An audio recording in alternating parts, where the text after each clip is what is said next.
So one thing that's happening this year that we obviously are very excited about, you can tell by our robot dogs, is Star Wars Rogue One, The Rogues Awaken, as it's called in my head, where I made up that sentence. I don't think so. It's doing really well. I think a lot of people are sort of on the fence about how this is going to be received, and early pre-order stuff for tickets is kicking ass. Yeah. Record-breaking. Is it record-breaking? Is it?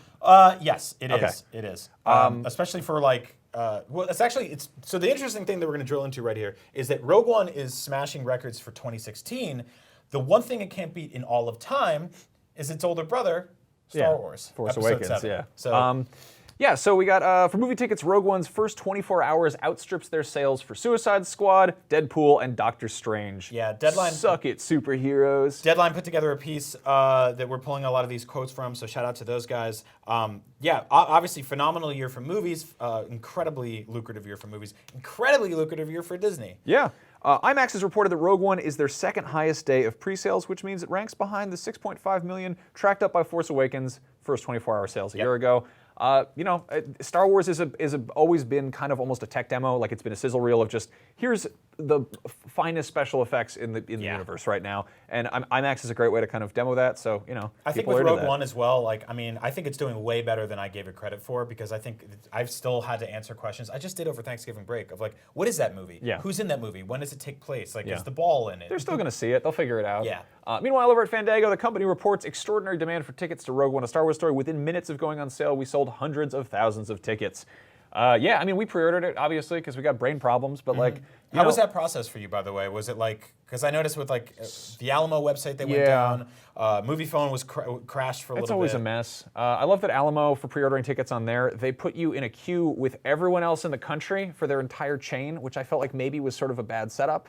Interesting. Because basically it was like, hey, you're number 3,967. And I'm like, all right, so there's some other people in line here. This might take a second. Little cheat code for that stuff. If you're ever trying to buy tickets online for a movie that's like gonna sell out within seconds, have your laptop open, but also have the mobile version open, because a lot less people check that. Yeah. It's a little more cumbersome to get your credit card stuff in there, but you'll be able to check out while everything else is just loading up for you. So we're seeing it not opening night because we got a holiday party. Yes. Except I'm actually seeing it opening night because a friend bought tickets for me.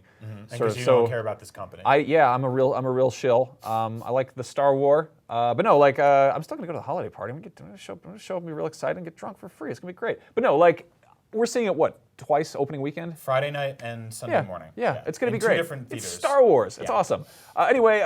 Tracking has Rogue One opening between $100 million and $140 million stateside, which would make it the second best December debut after Force Awakens. It's pretty cool. Yeah. Yeah. Yeah, that's awesome. Finding Dory was Fandango's biggest animated pre-seller, and that went on to make $135 million, while Suicide Squad was the online ticket retailer's biggest August pre-seller with $133.7 million opening. Yeah. Basically what we're getting at here, in news that should surprise no one, is that a Star Wars movie will make a lot of money by people paying to go see it. I cannot believe that Disney paid $4 billion for Star Wars. And the amount of money they made back on that. That's like buying like Boardwalk and Park Place for like $50 and then putting hotels on it and just running Monopoly. Pretty much, and they're definitely not being shy about cashing in. I love that, you think like, oh yeah, going to see a movie, that's just, you're going to see the movie. That's not like buying a thing, but what if it was? And in some cases, it definitely is. It is. We've got these dumbass goggles. Yeah, so stupid goggles. Some of the theater exclusive stuff, different things that you can walk away from the theater with. These movie tickets in the corner are really cool. They're like, printed out and they're on heavy cardstock.